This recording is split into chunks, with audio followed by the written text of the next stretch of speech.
Halo, jumpa lagi bersama saya Ihan Martoyo dalam kuliah Bisnis Teknologi dan Industri 4.0. Saya masih bersama Bapak Gary Chandra dari OVO Analytics. Beliau mengerjakan skripsi untuk meramalkan tingkat keberhasilan mahasiswa dari angka-angka dan demografi data-data SMA dari calon mahasiswa.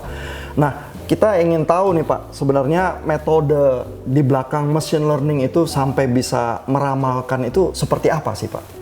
Iya, jadi sebenarnya algoritma machine learning itu sangat banyak ya Pak. Tapi yang kita pakai untuk di penelitian ini, deskripsi ini cuma dua. Yang pertama logistic regression namanya, yang kedua itu random forest. Oke. Jadi kalau saya jelaskan secara singkat gitu ya Pak, logistic regression itu sebenarnya linear model. Kalau random forest ini disebut sebagai tree based model. Jadi mungkin saya mulai dulu dari logistic regression. Logistic regression itu mungkin turunan atau bentuk lainnya dari linear regression Pak. Jadi kalau linear regression itu mungkin banyak juga yang lebih tahu linear regression itu kan berusaha untuk menciptakan satu garis untuk menyesuaikan sama data-data yang ada. Jadi kalau kita mau prediksi di titik berapa, kita tinggal tarik aja garisnya terus kemudian kita lihat hasilnya. Jadi intinya linear regression adalah untuk mencari garis terdekat sama titik-titik data yang ada. Oke, jadi kita punya sekumpulan titik data tertentu, lalu kita asumsi ini titik datanya sebenarnya bagian dari satu garis lurus. Betul Pak. Lalu kita paksa matematika kita untuk bilang garis lurus mana yang terdekat sama titik-titik data ini, begitu ya. Nah, tapi bedanya dengan logistic regression adalah logistic regression untuk memprediksi hal-hal yang diskrit.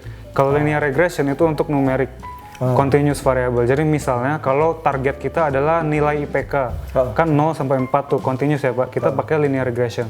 Tapi karena penelitian ini kita memprediksi apakah mahasiswa tersebut berhasil atau tidak, kita itu kan discrete.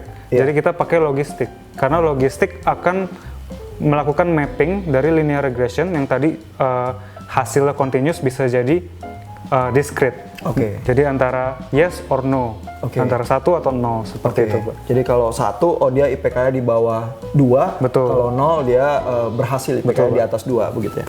Nah, bedanya dengan random forest itu apa Pak? Iya, nah kalau random forest disebut tree based model, itu sebenarnya dibaliknya adalah decision tree Pak. Jadi namanya random forest.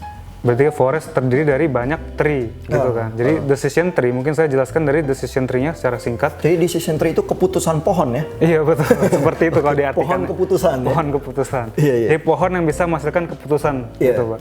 Kalau decision tree itu dimulai sebenarnya mirip dengan pohon, maka disebutkan decision tree. Karena strukturnya mirip sama pohon Pak. Dia dimulai dari, tapi yang beda adalah akarnya di atas.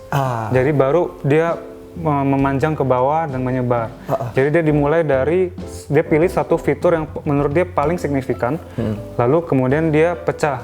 Misalnya apakah nilai bahasa Inggris di atas 80, kalau misalnya di atas 80 dia pecah ke kiri, kalau enggak ke kanan, nanti akan ada lagi fitur di bawahnya yang melanjutkan pemilihannya sampai paling bawah, leaf node-nya akan menunjukkan apakah dia berhasil atau tidak.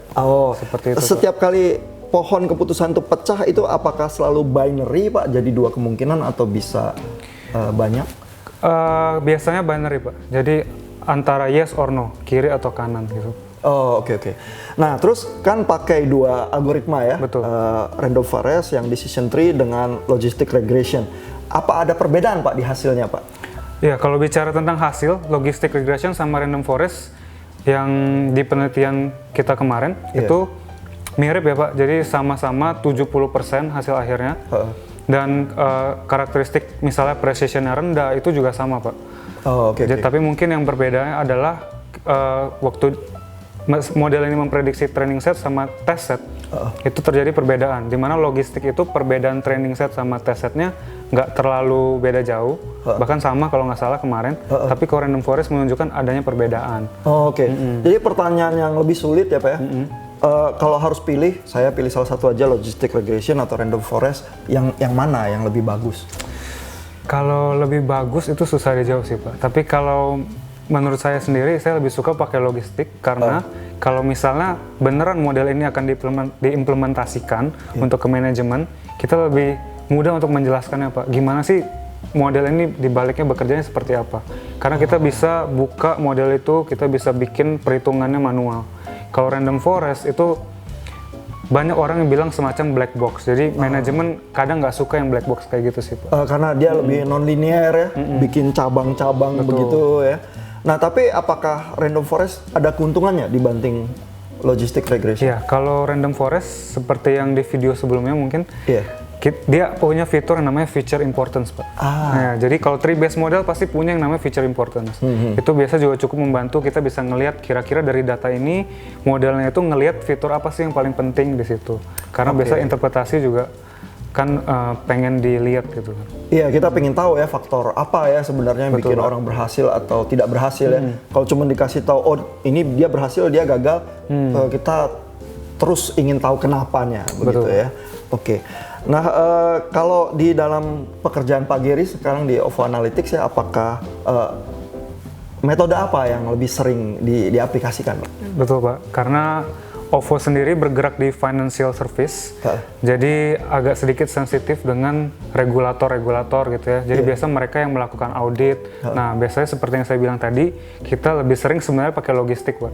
Karena akan lebih mudah menjelaskannya ke regulator, ke stakeholder, so mereka lebih gampang untuk menerimanya. Dan hasilnya pun nggak akan terlalu beda jauh sama yang model-model yang advance mungkin. Oh, oke. Iya, terima kasih.